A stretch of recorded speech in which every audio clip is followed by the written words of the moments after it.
Quiero recordarles a todos que estamos anunciando para el próximo mes de marzo bautismos. Si hay alguna persona entre nosotros que ya lleva algún tiempo, que leyendo la Biblia te has dado cuenta por ti misma que tienes que poner en práctica en tu vida este mandamiento que el Señor nos ordenó, pues te hablas conmigo o también con Anderson se pueden hablar, y para el mes de marzo queremos organizar este culto de bautismos. Siempre lo hacemos juntos con los hermanos de la Iglesia del Puerto de la Cruz.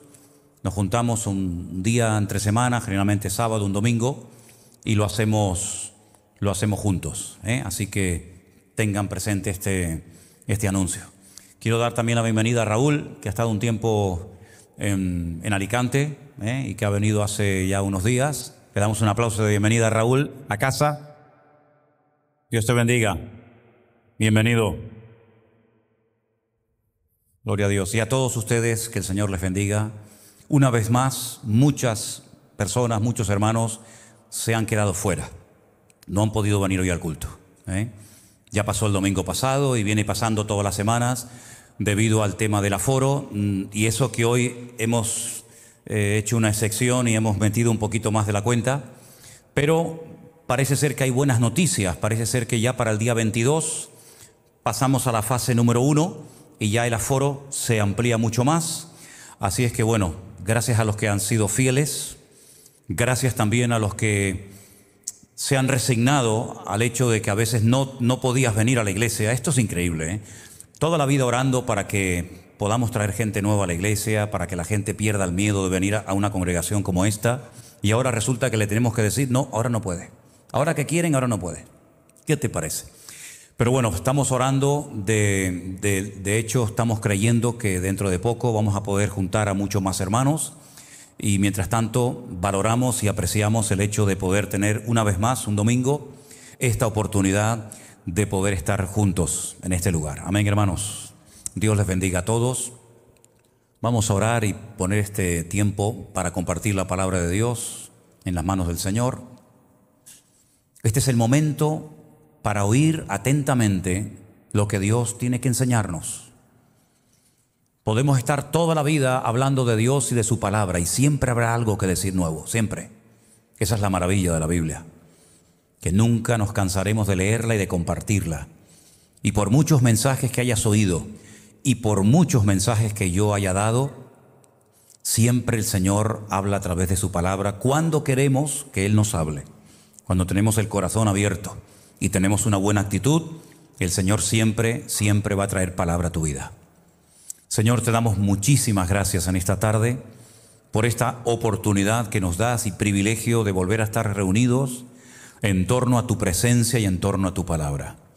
Pedimos, Señor, que este tiempo en el que vamos a hablar de ella, tú nos abras la mente, el corazón, para que podamos estar atentos a lo que el Espíritu Santo hoy le dice a su iglesia. También oramos por los hermanos que están en casa, que no han podido venir, y otros hermanos que desde muchas partes del mundo están ahora atentos a escuchar y a recibir tu palabra. Que tu bendición nos alcance a todos y que tu Espíritu Santo haga una obra en nuestras vidas, y que tú seas el único que te lleves toda la gloria y toda la honra en el nombre de Jesús. ¿Cuántos dicen amén? Amén. Gloria a Dios. El tema del cual quiero hablar en esta tarde es un tema que nos concierne a todos, porque a lo largo de nuestra vida vamos a encontrarnos probablemente en muchas ocasiones en situaciones en las que vamos a tener que perdonar a alguien por algo que nos dijo, por algo que nos hizo, y al mismo tiempo vamos a tener que pedir perdón siempre a alguien, porque ninguno de los que estamos aquí, creo yo, somos perfectos, y en algún momento tendremos que pedirle perdón a algún hermano, a la esposa, al marido, a algún amigo o a quien sea. Por eso digo que es un tema que nos concierne a todos y no es algo opcional. El tema del perdón, este es el tema, no es algo que Dios propone a la iglesia. Dice, bueno, reúnanse un día, hagan una especie de asamblea, una especie de votación a ver si gana el tema del perdón o lo dejamos aparcado para otro día. No es una sugerencia, no es una propuesta, es una orden. Es una orden, es un imperativo de parte del Señor.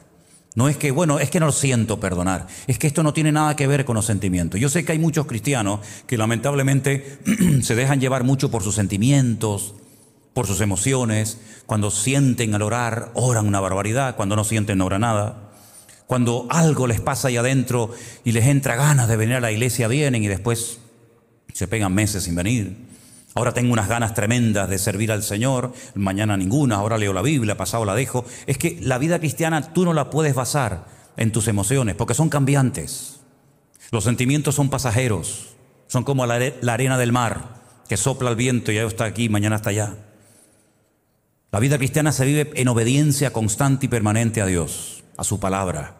Sienta o no sienta. ¿Cuántas veces he tenido que predicar con dolor de cabeza? Y mi carne me dice, quédate en casa, dile a Anderson o a cualquier hermano que comparta la palabra, porque hoy te duele un montón la cabeza.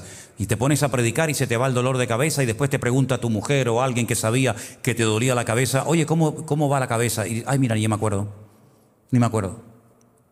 La vida cristiana no son emociones, no son sentimientos, ¿sabes? No son visiones, ni revelaciones, ni ángeles que suben y ángeles que bajan. Es una vida de fe, es una vida de obediencia. No es fácil ser cristiano. Un buen cristiano, quiero decir. Cristianos del montón, hay todos los que quieras. Pero un cristiano maduro, firme, estable, equilibrado, cuesta y lleva años. Y yo animo a todos y a cada uno de ustedes a que luchen, a que se esfuercen cada día por servir a Dios, por crecer internamente y también externamente, ¿verdad? Claro, Dios nos ha creado con la capacidad de emocionarnos, con la capacidad de imaginarnos cosas, con la capacidad de tener sentimientos, pero a la hora de planificar y de organizar tu vida cristiana no puedes edificar sobre sentimientos, sobre emociones, porque un día estarás arriba y otro día estarás abajo. Y la vida cristiana es muy larga. No es venir a la iglesia un par de meses, un par de semanas. No, es una carrera de maratón, ¿sabes?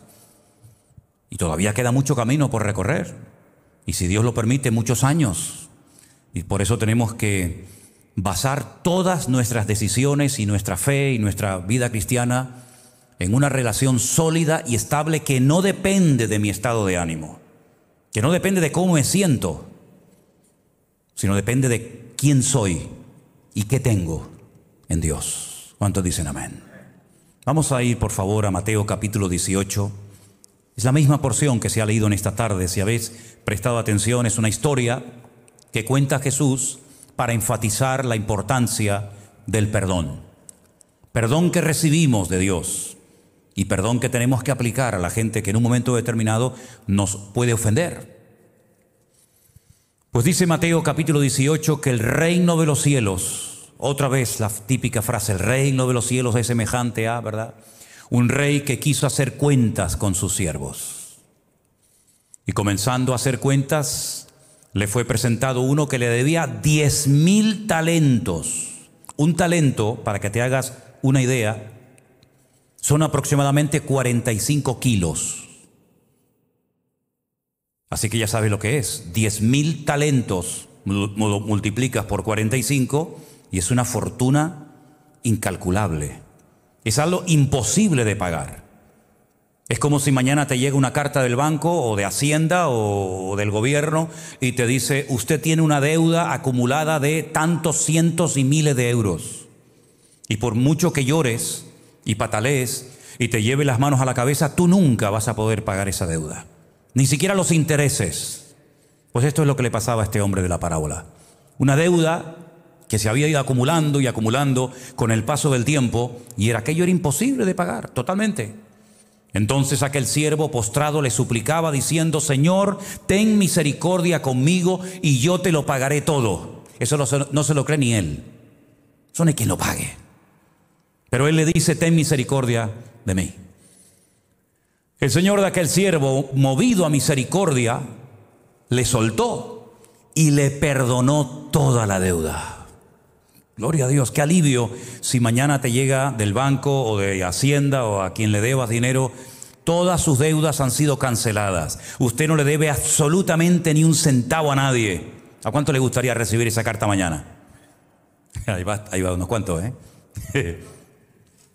Bueno, sale de la audiencia del rey contento, feliz, ya no le debo nada al rey, ya soy libre, puedo dormir en paz.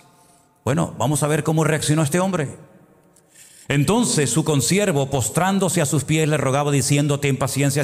Ya lo leímos. Pero saliendo aquel siervo halló a uno de sus consiervos que le debía 100 denarios, nada. 10,000 le debía aquel talentos, y este le debe 100 denarios, nada, una minudencia. Y haciendo de él, le ahogaba diciendo: págame lo que me debes. Entonces su consiervo, postrado a sus pies, le rogaba diciendo: escuchen, le dice exactamente las mismas palabras que él le acaba de decir al rey: ten paciencia conmigo y yo te lo pagaré todo. Exactamente igual, como si se hubieran copiado el uno del otro. Ten paciencia, yo te lo voy a pagar. No me niego a pagarte, pero tienes que darme tiempo. Tienes que tener paciencia conmigo. Mas él no quiso. No quiso tener paciencia ni misericordia, sino que fue y le echó en la cárcel. Le destruyó la vida a este hombre. Le destruyó la vida para siempre, hasta que pagase la deuda. Viendo sus consiervos lo que pasaba, se entristecieron mucho y fueron y le refirieron a su señor todo lo que había pasado.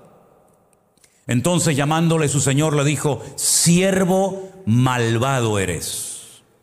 Toda aquella deuda te perdoné porque me rogaste. ¿No debías tú también tener misericordia con tu consiervo, como yo tuve misericordia de ti?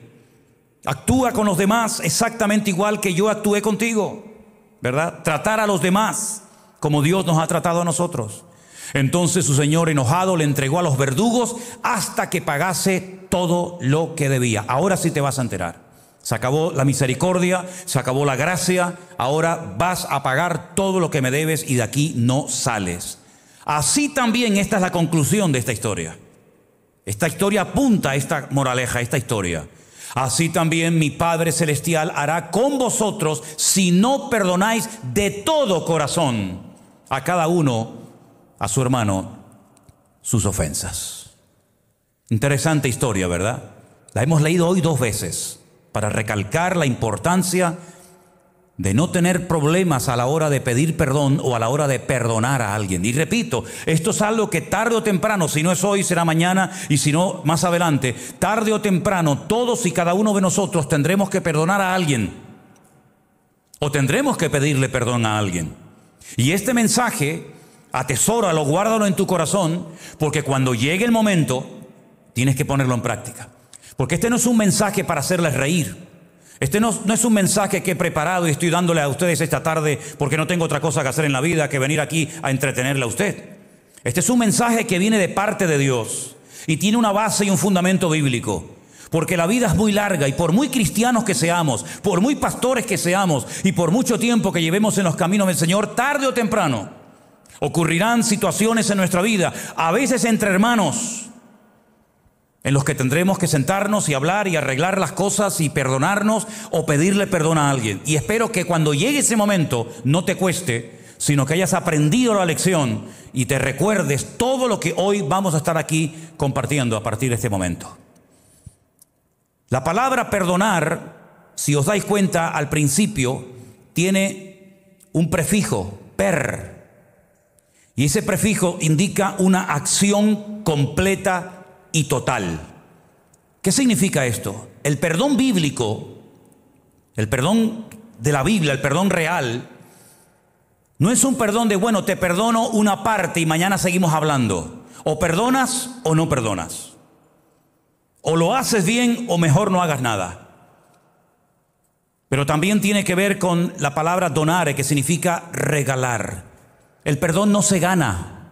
La gente no tiene que agradarnos, hacernos regalos o tratarnos bien o portarse bien con nosotros para decir, bueno, a ti sí te perdono porque me haces la pelota y a ti no te perdono porque me caes mal. Una persona que actúa así no ha entendido el evangelio, no ha entendido nada. El perdón no es selectivo, a ti sí y a ti no. Ahora sí y mañana no. El perdón tiene que ser total y completo, y si no, mejor que no lo hagas. Mejor ora, busca a Dios, que te hable, siéntense, hablen y tomen decisiones. Pero el perdón no es parcial, es total y absoluto. Exactamente igual que el perdón que Dios aplicó a nuestra vida. ¿Cuántos pecados te ha perdonado a ti Dios?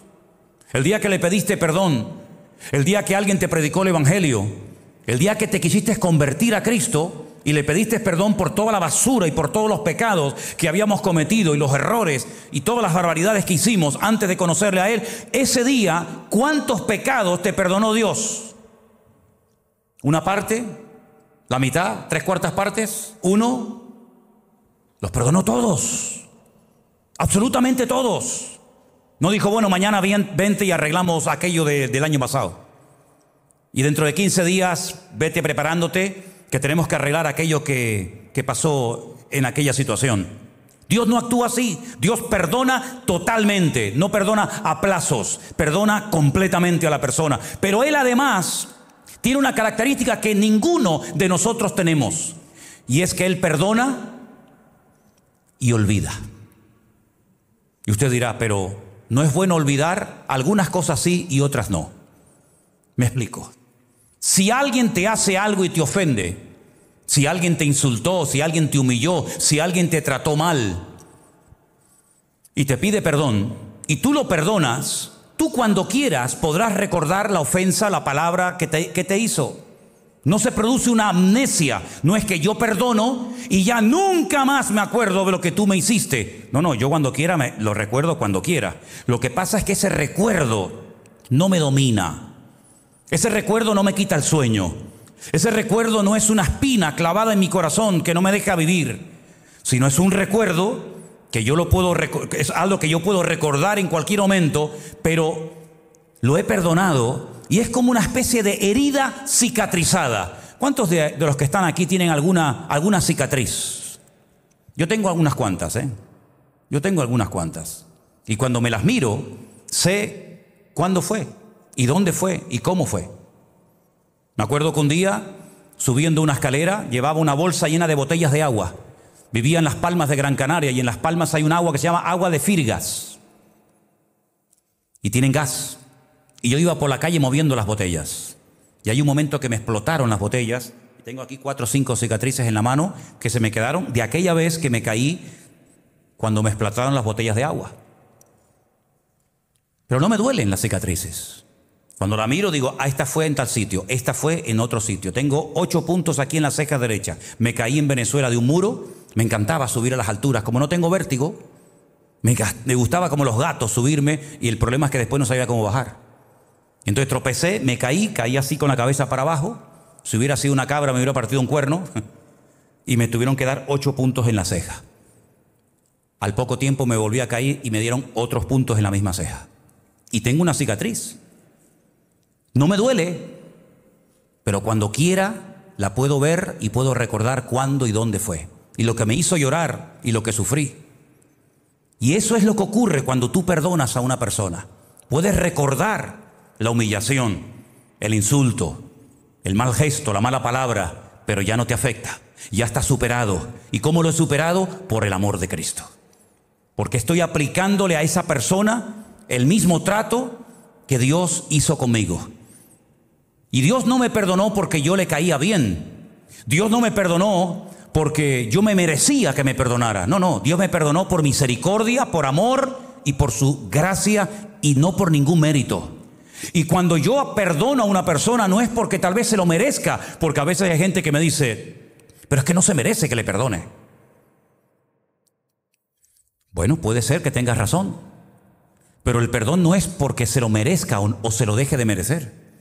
El perdón es una evidencia de la madurez que tienes en Cristo. ¿No tenía miles de motivos el Señor para maldecir o para proferir palabras duras desde la cruz donde lo estaban clavando sus verdugos? Yo a veces cuando veo algunas cruces, de verdad que no sé si echarme a reír o a llorar, porque las adornan, las ponen tan bonitas, y la cruz era un lugar de tragedia, de dolor, de humillación, de vergüenza, de tortura. Y en aquella cruz lo estaban crucificando, burlándose de Él hasta el último momento. Pero una de las veces que habla el Señor Jesucristo desde la cruz, ¿qué dijo al Padre? Padre, perdónalos, porque no saben lo que están haciendo. Pero no solamente perdonó para quedar bien y salir en la foto y pasar a la historia, ¿verdad? Sino que en ese momento, uno de los malhechores que estaba a su lado también le pide perdón a él.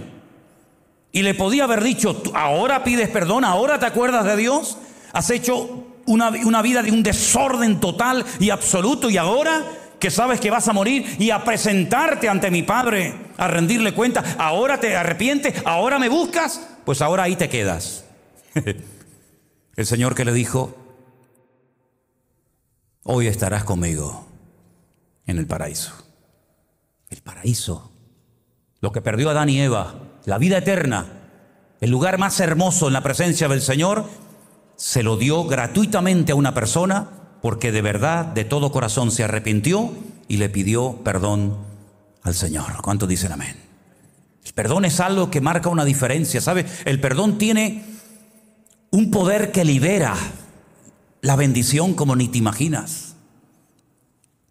Hay personas que están amargadas, que no viven, que lo pasan mal, que no duermen, que no descansan y transmiten su dolor y su amargura a sus hijos y a sus nietos.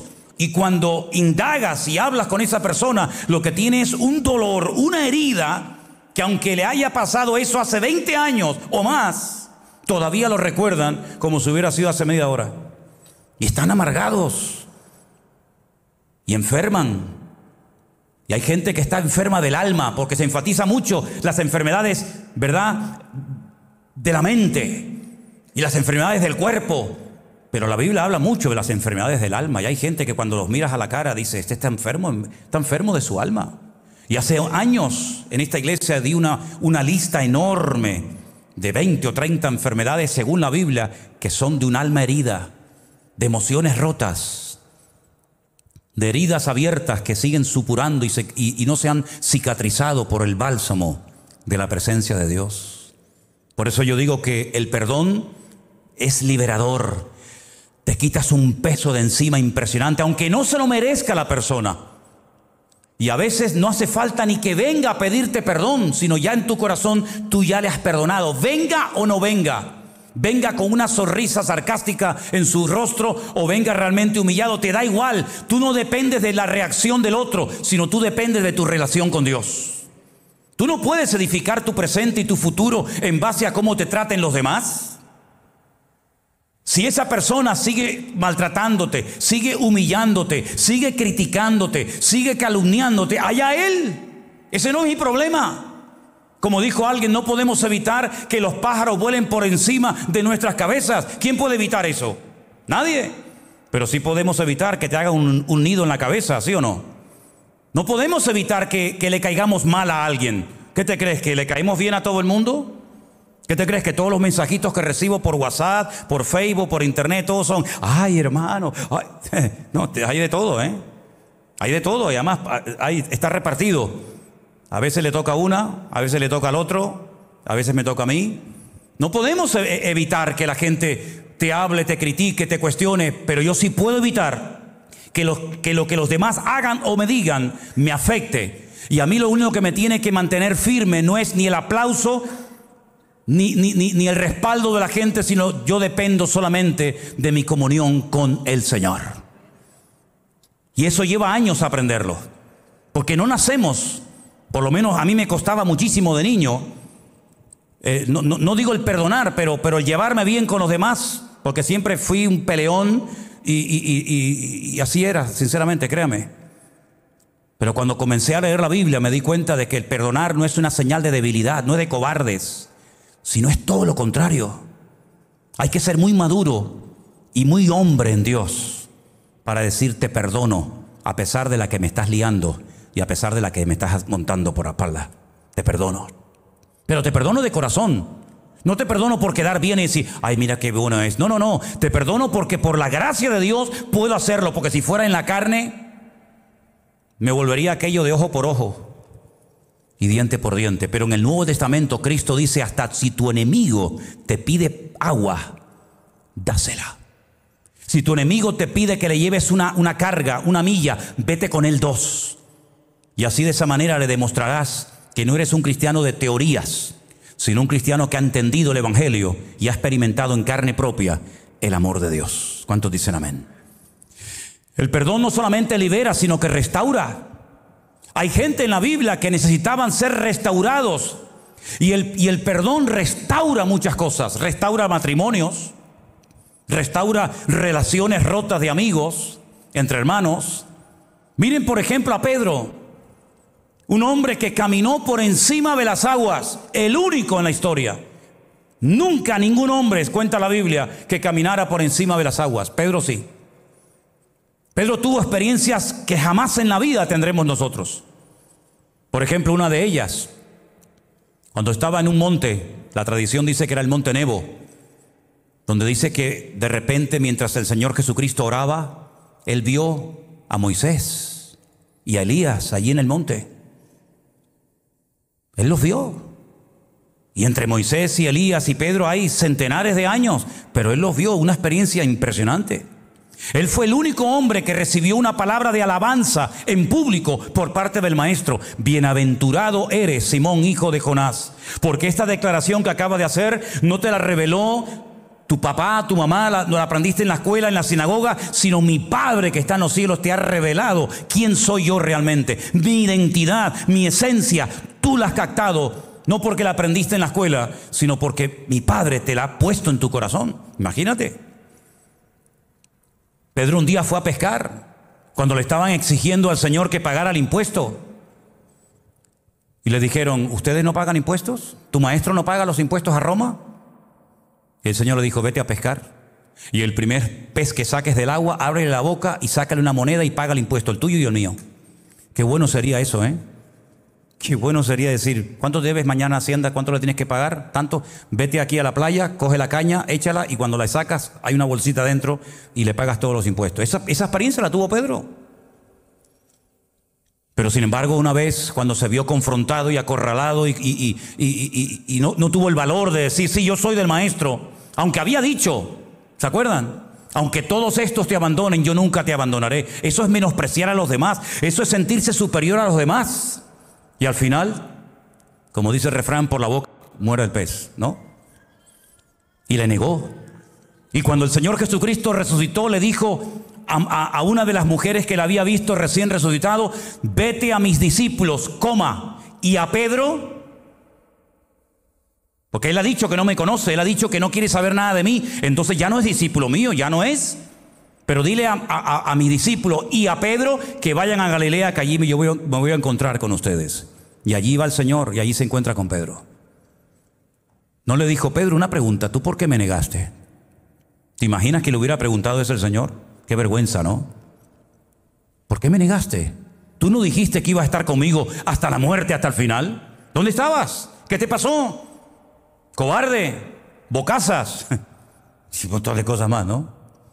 Sino solamente le dijo, Pedro, una pregunta. ¿Tú me amas? Una pregunta un tanto extraña, ¿verdad? Nunca Jesús le había preguntado eso a nadie. ¿Tú me amas? Y Pedro le dijo, sí, claro. ¿Cómo no te voy a amar? No, pero tú me amas de verdad, más que a tus peces, tus redes, tus barcas, más que a tu vida. Sí, claro, tú sabes que te amo. Y ya va la tercera y parece que ahí ya se dio cuenta Pedro. ¿Y qué es lo que está haciendo el Señor? Lo está restaurando. 3 veces me negaste, 3 veces confiesa que me quieres. Pero ahora te voy a poner a prueba. Porque la otra vez cuando dijiste que me ibas a defender hasta la muerte, yo no te puse a prueba y suspendiste el examen. Pero ahora te voy a poner un examen. Cuando eras más joven, hacías lo que querías. Y estoy parafraseando el texto. Ibas a donde querías. Cuando seas viejo extenderás tus manos y te ceñirá otro e irás a donde no quieras. Y dice el versículo siguiente en Juan 21, y esto dijo el Señor dando a entender con qué tipo de muerte había de glorificar a Dios. El único hombre del Nuevo Testamento que sabía cómo iba a morir. Yo no lo sé de qué voy a morir. ¿Tú lo sabes? Yo no sé de qué voy a morir ni cuándo.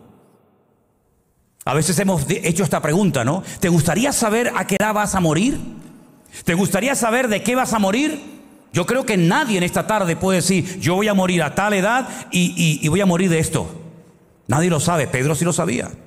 Pedro sabía que no iba a morir de joven, se iba a morir de viejo, iba a morir crucificado en Roma, con la cabeza para abajo y los pies para arriba. Así murió Pedro, cuenta la historia.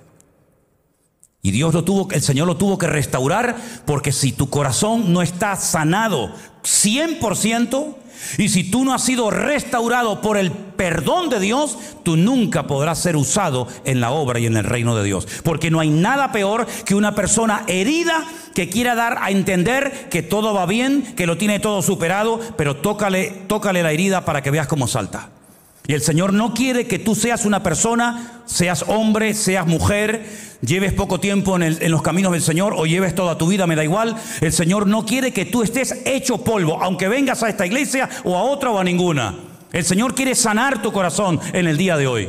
El Señor no quiere que vayas por la vida, mira lo que me hicieron, y mira lo que me hizo mi padre, y mira cómo me violaron, y mira cómo me echaron del trabajo, y mira, no, basta ya de lamernos las heridas y de estar toda la vida levantando compasión de los demás.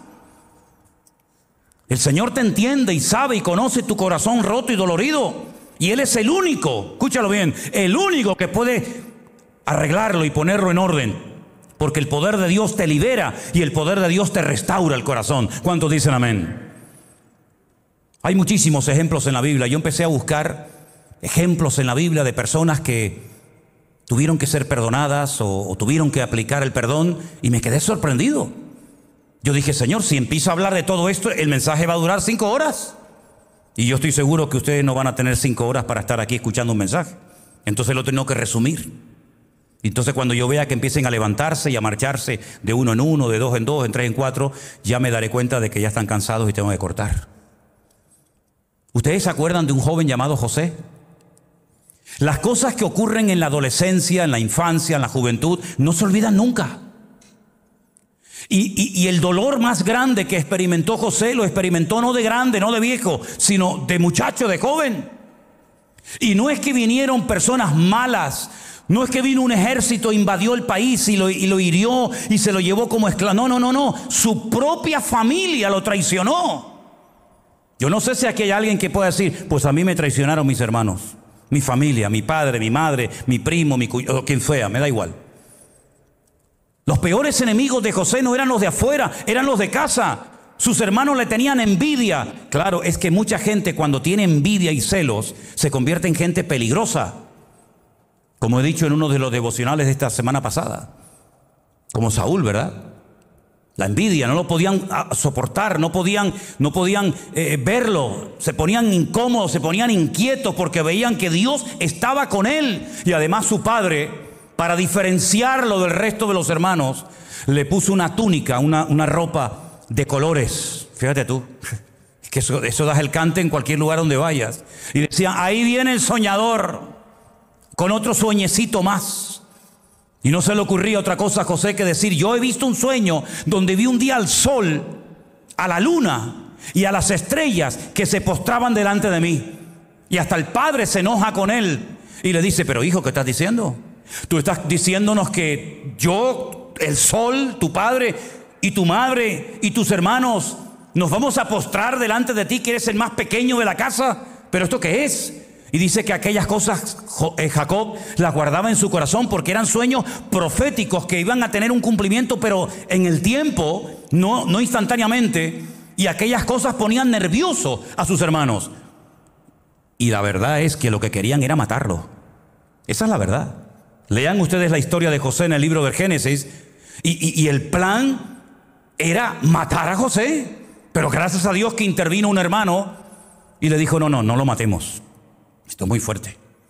Vamos a meterlo en un pozo. Claro, en un pozo sin agua, con barro, con lodo en el fondo, te vas hundiendo. Y el muchacho gritaba y clamaba, desesperado, muerto de miedo. Y los que estaban fuera ni se inmutaban, insensibles totalmente ante el dolor ajeno. Les daba igual que su hermano estuviera muerto de miedo. Y estuvo allí horas y horas y horas metido en aquel pozo. Y al final dijeron, bueno, vamos a hacer algo. Vamos a sacarle la túnica. Vamos a matar a un cabrito, la empapamos de sangre y cuando nuestro padre pregunte, ¿dónde está José? Yo mandé a vuestro hermano. ¿Saben cuántos kilómetros caminó José desde la casa de su padre hasta Siquén, donde estaban sus hermanos? Casi 70 kilómetros caminando. Ahora, ¿cómo le vamos a decir a papá que José está muerto? Pues fueron capaces de engañar al viejo. Y no tuvieron remordimiento de conciencia durante 20 años. Le mantuvieron la mentira al padre. Y el padre estaba roto, hecho pedazos. El padre estaba destrozado porque era su niño bonito. Era el pequeñín de la casa, era su hijo amado. ¿Verdad? Y entonces lo que hacen a José lo venden como esclavo a una caravana que venía, que compraban esclavos, y esa caravana, si se dan cuenta, se la vende a otra, y al final llega José a Egipto sin conocer el idioma, en otro país. De la noche a la mañana pasa de ser un niño mimado, un niño que lo tenía todo, a ser un esclavo en la casa de un egipcio, que vete tú a saber cómo lo trataba al principio. Sí, porque es muy bonita leer la historia de José según va transcurriendo, pero yo me imagino que al principio lo tratarían al trancazo, como a cualquier esclavo.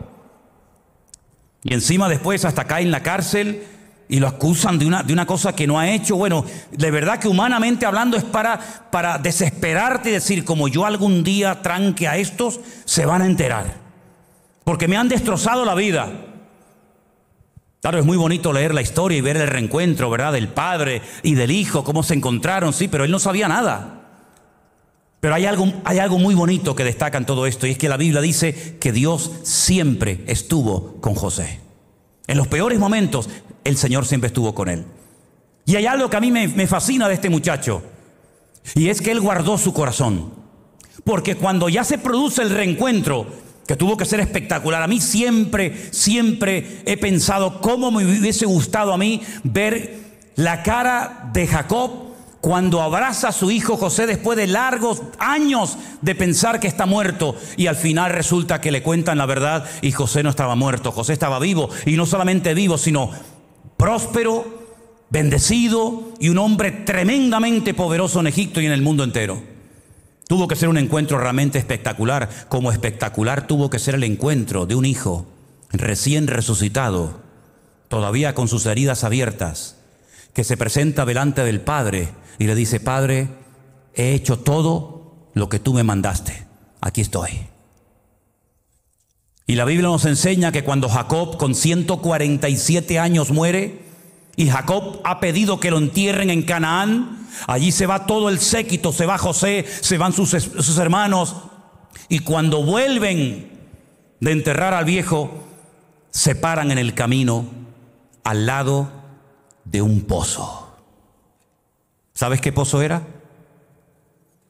Te lo imaginas ya, ¿verdad? ¿Sabes qué pozo era, no? Me imagino que José se paró al lado del pozo, miró así, y habrán dicho los hermanos: madre mía la que se nos viene encima. En este pozo metimos a nuestro hermano hace 22 años. No le echamos una mano, nos reíamos de él, nos pidió misericordia y no la tuvimos. Y ahora nuestra vida está en las manos de nuestro hermano, porque es el hombre después del faraón más poderoso de la tierra. Con un chasquido de dedos nos machaca a todos. Y José mira la cara de sus hermanos y les dice: no tengan miedo, tranquilos. No fueron ustedes los que me vendieron a Egipto. Fue mi Dios el que me trajo aquí para salvarles a ustedes. Así que tranquilos. Y se dieron un abrazo y fue algo realmente espectacular. ¿Quién hace eso? Solamente una persona madura que conoce el corazón de Dios y que con el perdón y la misericordia con la que ha sido tratado es capaz de comportarse con misericordia y con perdón con sus hermanos. ¿Cuántos dicen amén?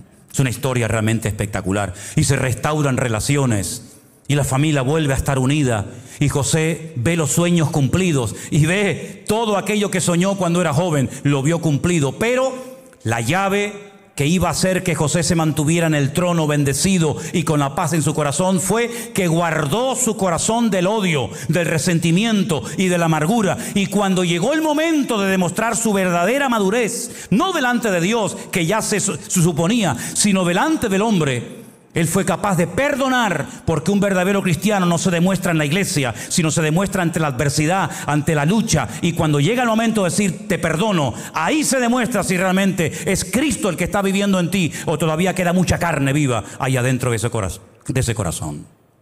Tremendo, ¿verdad?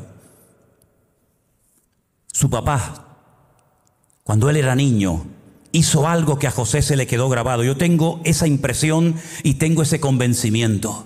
Su papá, Jacob, aquel que estaba peleando desde el vientre de su madre, agarrándole del calcañar a su hermano gemelo Esaú. Dice la Biblia que le compró la primogenitura a su tío, a su hermano Esaú. Y Esaú lo quería matar. Y tiene que huir la misma cantidad de años con Labán que estuvo José con Potifar y con el faraón en Egipto. ¡Qué tremendo! Se vuelve a repetir la historia. Los mismos años que estuvo en el destierro Jacob en casa de Labán, siendo tratado y machacado por las circunstancias de la vida, es exactamente el mismo número de tiempo y de años que estuvo José siendo tratado en Egipto. Igual. Pero hay un momento en el que Jacob decide volver a la casa y él sabe que Esaú está vivo. Él sabe que Esaú lo odia. Y él sabe que llegará el momento, tarde o temprano, en el que tendrán que arreglar las situaciones. ¿Qué es lo que hace Jacob? Muerto de miedo, divide a toda su familia en varios campamentos. Es tremendo esto, ¿eh? Dice, bueno, hago un campamento delante, después pongo a unos cuantos kilómetros el segundo y yo voy en el tercero. Si matan a las primeras personas, bueno, y después al segundo, por lo menos a mí me dará tiempo de huir y salir corriendo. Así era Jacob. Es increíble. Y le llega la noticia, tu hermano se ha enterado de que estás regresando de casa de Labán. Y no viene solo, viene con 400 hombres armados hasta los dientes. Jacob se muere de miedo. Jacob dice, voy a tirar por tierra en media hora lo que me ha costado 20 años conseguir. Mis hijos, mis esposas, mi ganado, mis animales, mi patrimonio. Y entonces dice que se pone a orar. Y esa noche tiene un encuentro que le cambió la vida. Por dentro y por fuera. Por fuera el Señor le cambió el nombre de Jacob a Israel. Se quedó cojo toda la vida.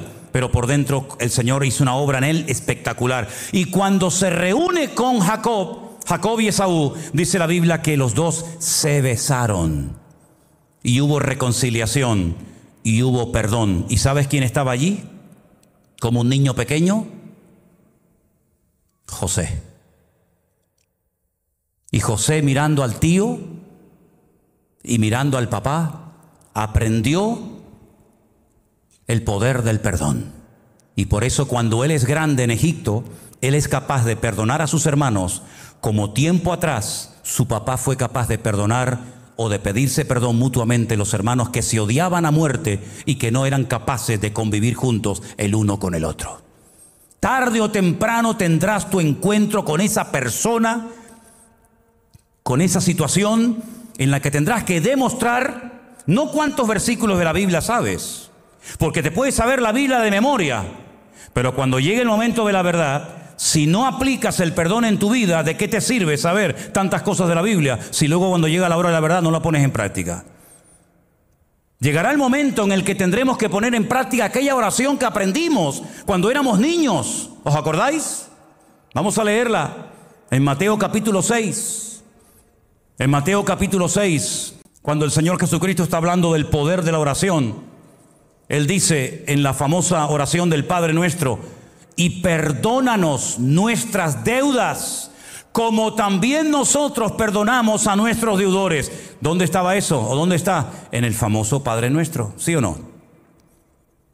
Yo me crié toda mi vida en colegios de curas, en los maristas en Venezuela y en los salesianos en España. Y me sabía el Padre Nuestro de memoria porque me obligaban a dirigir el rosario. Y ustedes saben las bolitas del rosario. Hay algunas que tienes que rezar 10 Padre Nuestros uno detrás de otro.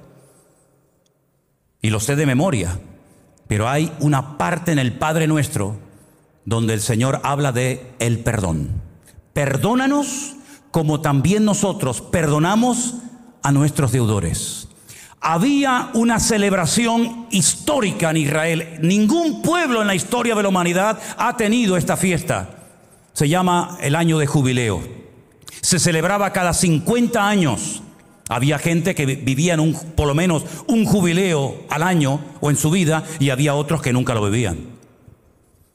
¿En qué consistía el año de jubileo? Era una ley que Dios estableció en la Torá, en la ley de Moisés para el pueblo de Israel, que consistía en que cada 50 años las deudas se perdonaban. Nadie le debe nada a nadie.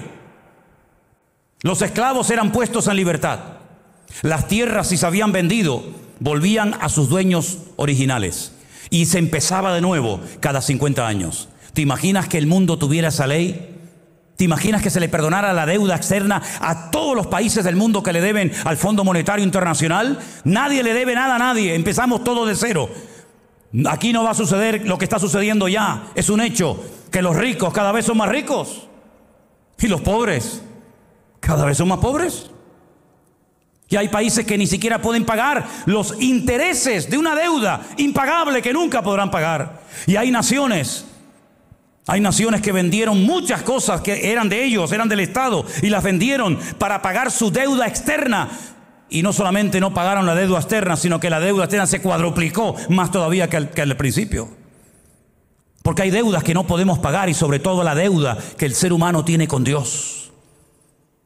Esa deuda es una deuda de sangre, no es una deuda de dinero, no es una deuda de que, bueno, enciendo 50 velas, me doy 30 latigazos, me dejo crucificar, me dejo torturar, voy caminando de rodillas, sabe Dios a dónde, y por fin cancelo la deuda delante de Dios. Es impagable. No podemos pagar esa deuda a Dios. Y la deuda consiste en algo que Dios estableció como una ley divina y eterna e inalterable. La paga del pecado es la muerte. Yo no inventé esa ley. Yo no creé esa ley, es una ley divina. Dios dijo, el que peca muere, por dentro y por fuera, espiritualmente hablando y físicamente. Y es así. Y cada vez que veas un coche fúnebre, cada vez que veas en televisión, ha muerto no sé cuánta gente. La muerte no existía cuando Dios creó el universo. Cuando Dios puso a los primeros hombres, a la primera pareja en el jardín del Edén, no existía la muerte, ni la física, ni la espiritual. Entonces iban a vivir siempre, sí. ¿Y dónde iban a caber? Yo qué sé. Pero el hombre no iba a morir. Dios creó un ser eterno porque Él es un Dios eterno. Y Dios reprodujo en el hombre su esencia. Yo soy eterno, tú serás eterno. No hay limitaciones de espacio, de tiempo, tú tampoco. Porque es como una reproducción de Dios en el hombre. Como un prototipo de Dios. Viendo al hombre, te hacías una imagen de cómo es Dios. Viendo una moneda, la cara del César, sabías cómo era el César, aunque nunca en tu vida lo conocieras. El hombre era la moneda, era la esencia, era el botón de muestra de Dios. El hombre no tenía ningún tipo de limitaciones. No tenía calor, no tenía frío, no sudaba. Era perfecto, dice la Biblia. Seguramente hasta podía volar. Seguramente podía estar 20 horas debajo del agua sin ahogarse. No tenía ningún tipo de limitaciones, pero el día que pecó, el día que desobedeció a Dios, el día que se desconectó de la fuente de la vida, se convirtió en un ser mortal y se dio cuenta de todas las cosas que había perdido. Pero no sabía lo que era la muerte física porque nunca la había visto. Sabía lo que era vivir fuera del jardín del Edén. Sabía lo que era el miedo, sabía lo que era la vergüenza, sabía muchas cosas, pero todavía el concepto muerte no lo entendía, porque nunca había muerto ningún ser humano. Ay, amigo, pero un día vio un charco de sangre en el campo. Y toca así, y es su hijo Abel, inerte, no se mueve. Y es ahí cuando Adán y Eva dijeron, esto es lo que Dios nos dijo que si pecábamos nos iba a suceder. Esto es la muerte. Esta es la muerte física, que yo ya sé lo que es por dentro, y esto es lo que pasa por fuera. Y a partir de ese momento, todo ser humano ha comenzado a morir. Mi abuelo murió con 106 años, y una de sus preguntas en los últimos días de su vida, manteniendo su razón perfectamente, era: ¿por qué vivo tanto? ¿Por qué no me muero? Vio morir a centenares de personas, a amigos, familiares, y él dice: ¿por qué yo no me muero? Y yo decía para mí, digo, no te preocupes, abuelo, la muerte te va a encontrar algún día. Y murió como un pajarito. El médico dijo, se le acabó la pila. No murió de ninguna enfermedad, murió de viejo, ahí acostado, pero murió. Y el que más vivió, Matusalén, también murió. Y Moisés, y Abraham, y David, y Pablo, y Pedro, y todos moriremos algún día, porque está establecido por Dios que todos los hombres mueran una vez. Unos de viejo, otros de cáncer, unos de accidente, unos de un tumor, yo qué sé, hay 20.000 formas. Es una ley inalterable. Los ricos se mueren, y los blancos, y los negros, y los evangélicos, y los satanistas, y todo el mundo se muere. Es una ley eterna. Pero mis queridos hermanos, mientras estemos en esta vida, tenemos que aprender a vivir. Y una de las mejores maneras de poder vivir en victoria y con la paz de Cristo es perdonando constantemente a todo el mundo. Porque nadie me debe nada. Si alguien me debe algo, que se lo paga a Dios. A mí nadie me debe nada. Y no nos debe de costar pedir perdón, ni nos debe costar tampoco ni el perdonar, ni el pedir ser perdonado. Amén, hermanos. Cuando llegaba el año de jubileo, imagínate, los esclavos ya son libres, nadie le debía a nadie a nada. Y uno dice, pero eso no existe hoy en día. No, es verdad, no existe. Nadie le quiere perdonar las deudas a nadie. Pero para eso vino el Hijo de Dios a este mundo, para pagarle a Dios la deuda que la raza humana nunca le iba a poder pagar, porque era una deuda de sangre. Alguien tenía que ocupar el lugar del pecador. Un pecador, morir por otro pecador no tiene sentido, es una incoherencia. Tenía que venir un ser perfecto, sin pecado, sin mancha, digno, que no hubiera nunca pecado ni con el pensamiento, ni con la mirada, ni con nada. Y ese ser, ¿dónde estaba? Ese león de la tribu de Judá, la raíz de David, el verbo hecho carne, el alfa y el omega, el príncipe de paz, vino a este mundo a morir por nosotros. Y Él fue el único que pudo pagar la deuda impagable delante de Dios, con su vida y con su sangre. Y por eso predico el Evangelio, porque creo que esta es la solución para las naciones, porque creo que esta es la única manera de que levantemos cabeza y de que nuestra vida sea una vida bendecida y prosperada por el Señor. Teniendo paz con Dios, tenemos paz con nosotros mismos. Y cuando yo entiendo que yo, que era un desgraciado, un miserable, lleno de odio, de resentimiento, de amargura, de soberbia, de demonios que vivían dentro de mi cuerpo, cuando Dios me liberó, cuando Dios me limpió, cuando Dios me sanó y cuando Dios me perdonó toda la basura que había hecho y las palizas que di, las mentiras que hice y las cosas terribles que hice, aunque era un jovencito, ¿cómo no voy yo a perdonar? Si dice la Biblia que aquel hombre que fue perdonado una deuda tremenda, ¿cómo va a salir afuera a coger por el cuello a una persona y decirle, me vas a pagar hasta el último cuadrante, si te acaban de perdonar a ti una fortuna que nunca pagarías tú ni toda tu familia? Y eso es lo que Dios quiere de nosotros, un evangelio práctico. Claro, hay gente que lo que quiere es un evangelio de dame, que Dios me bendiga, que Dios me dé. Sí, no, Dios te va a dar, no te preocupes. Pero sobre todas las cosas, recuerda que llegará el momento en el que vamos a tener que pasar de la teoría a la práctica. Porque aquí no se vive la vida cristiana, aquí no hay tentaciones, aquí no hay problemas, no hay malas palabras, no hay un mal ambiente. Pero es allá afuera, en esa selva, en esa jungla de envidia, de celos, de soberbia. Es allá afuera donde vamos a tener que demostrar si verdaderamente hemos entendido el Evangelio o no lo hemos entendido. Y quiero poner un último ejemplo. Tengo docenas, aquí tengo docenas de ejemplos. Llevo toda la semana estudiando esto. Me sé de memoria todo lo que tengo que decir. Pero quiero poner un último ejemplo. Una mujer que la sorprendieron, dice la Biblia, en el mismo acto de adulterio. Te pillaron con las manos en la masa. Ay, amiga. Pero que yo sepa, para cometer adulterio hace falta dos. Si la sorprendieron, dice la Biblia, en el mismo acto de adulterio, acostándose con un hombre que no era su marido, ¿por qué no trajeron a los dos? ¿Por qué la traen solamente a ella? Hipócritas que vienen de religiosos y de niños buenos. Nuestra ley dice que a estas mujeres hay que matarlas a pedradas. Sí, a los hombres también. ¿Y dónde está el hombre? Porque es muy fácil siempre señalar a los demás. Es que no me aman, es que mira lo malo que son. Sí, eso ya lo sabemos. Eso se llama en psicología proyección. Siempre justificándonos a nosotros, echándole el muerto a los demás. Ya lo hizo Esaú, ¿se acuerdan? Ya lo hizo Esaú y tantos personajes de la Biblia. Eso es lo que aprendemos desde niño. ¿Quién pintó la pared? Yo no fui. No fue Juan, no, Pepito. Y no sabes quién pintó la pared.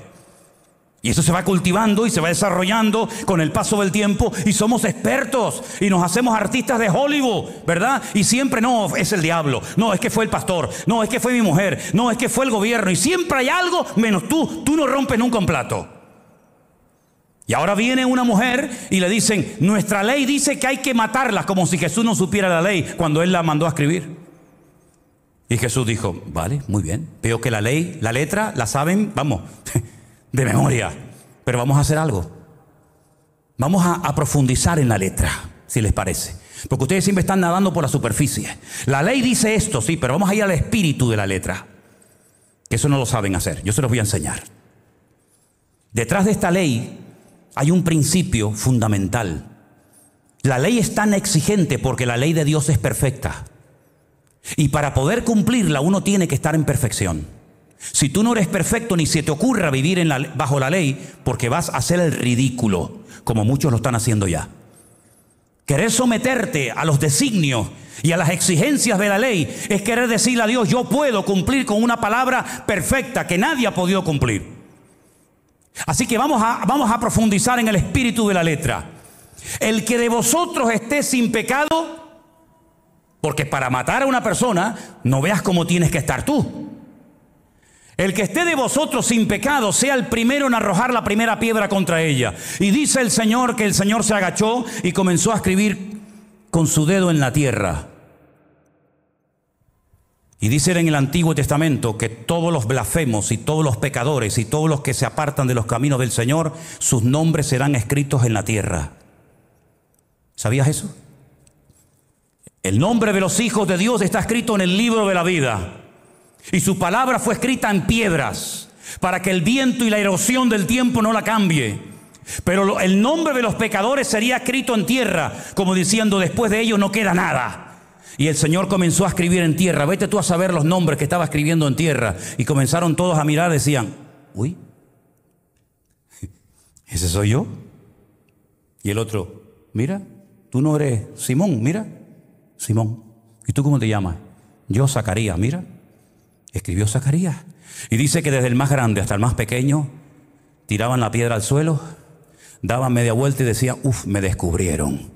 Tú que estás acusando a esta, ¿sabes tú si tú fuiste el primero en acostarte con ella? ¿Sabe Dios si lo que quieres es que la matemos para que no cante y se chiva a tu mujer de que te has acostado con ella? Porque como dice el refrán, muerto el perro se acaba la rabia, ¿no? Como David dijo, matemos al marido y así nadie se entera de lo que he hecho. Ya, no se enteran aquí, pero allí se han enterado de todo. Cuando ya no hay nadie, le dice el Señor, levántate, vete y no peques más. Y el Señor la perdonó. Pero el requisito que le pidió solamente el Señor a esta mujer es que vete y no vuelvas a pecar otra vez. Como también se lo dijo al paralítico de Betesda, vete, no peques más para que no te venga una cosa peor encima. Porque el único pecado que Dios no perdona, ¿sabéis cuál es? Se ha dicho tanto sobre esto, y tantos libros y tanta teología. Yo les voy a decir claramente cuál es el único pecado que Dios no perdona. El único pecado que Dios no perdona es el que no se le pide perdón a Dios. Dios no perdona al que no quiere ser perdonado. Dios no perdona al que no quiere arrepentirse. Ese es el único pecado que Dios no perdona. Al que está endurecido, arrogante, soberbio, entronizado en su ego y no quiere pedir perdón, a ese no se le perdonan sus pecados. Pero al quebrantado y humilde de corazón, como esa canción hermosa que se ha cantado esta tarde, a ese Dios lo bendice, lo restaura, lo cambia, lo transforma. Porque la palabra quebrantado, ¿sabe de dónde viene? Cuando se iba a una cantera y se sacaba un bloque de piedra y se le daba forma cuadrada, rectangular o de cualquier otra forma para hacer un edificio, una casa, una sinagoga o lo que fuera. Ese proceso de corte, ese proceso de diseñar esa piedra se le llamaba quebrantamiento. Y eso es lo que Dios quiere hacer en nuestra vida, quebrantar nuestro corazón, para que cuando el Señor te diga, ese hombre eres tú, caigas rostro a tierra, Salmo 51, y digas, Señor, perdóname, límpiame, y entonces enseñaré a los transgresores tus caminos. Cierra tus ojos en esta tarde ahí donde estás. Y ahora viene tu parte. Yo ya terminé la mía. Ahora viene la tuya. ¿A quién le tienes que pedir perdón? ¿A quién tienes que llamar, escribir, visitar? ¿Con quién te tienes que reconciliar? Si te acuerdas de que un hermano tiene algo contra ti, deja tu ofrenda en el altar, ve con él y reconcíliate primero y luego ven y presenta tu ofrenda. Es decir, primero empieza en tu relación con tus hermanos en la iglesia y después ven a la presencia de Dios. No pretendas ir a la presencia del Señor llevándote mal con todo el mundo, no queriendo perdonar a nadie. Esto no funciona así, querido. Esto no es así. Esto no es un club social donde hacemos lo que nos da la gana y luego le pedimos encima a Dios que nos bendiga y nos ayude. Esto no funciona así. Esto es al revés. Comienza a poner una base en tu vida de perdón, de misericordia y de gracia, y entonces después venid a mí y estemos a cuenta. Piensa en estos momentos y dile al Señor: Señor, pon en mi corazón cuándo y con quién y dónde tengo que aplicar el perdón. Porque esto no es una opción, una sugerencia, una propuesta. Esto es un imperativo. Y no se puede vivir odiando. Se te secarán los huesos, dice Proverbios. Pero bienaventurado el varón, el hombre y la mujer que es capaz de decir: Señor, como tú me has perdonado, yo perdono. Con la misericordia con la que he sido tratado, yo trataré con misericordia a las personas, porque he entendido la esencia del Evangelio de Jesucristo. Señor, te damos gracias porque tú nos has perdonado todos y cada uno de nuestros pecados. Ayúdanos, Señor, durante estos próximos días, semanas, meses, años, a no olvidar nunca lo que hemos aprendido hoy. Que el perdón es lo que marca la diferencia y lo que hace que muchas cadenas se rompan y muchas puertas se abran. Porque tú, Señor, eres un Dios de perdón y de misericordia. Gracias, Señor, por tu paciencia y por ese perdón que nos diste a través de Cristo, nuestro Señor y Salvador. A Él sea la gloria y la honra. En el nombre de Jesús. Amén.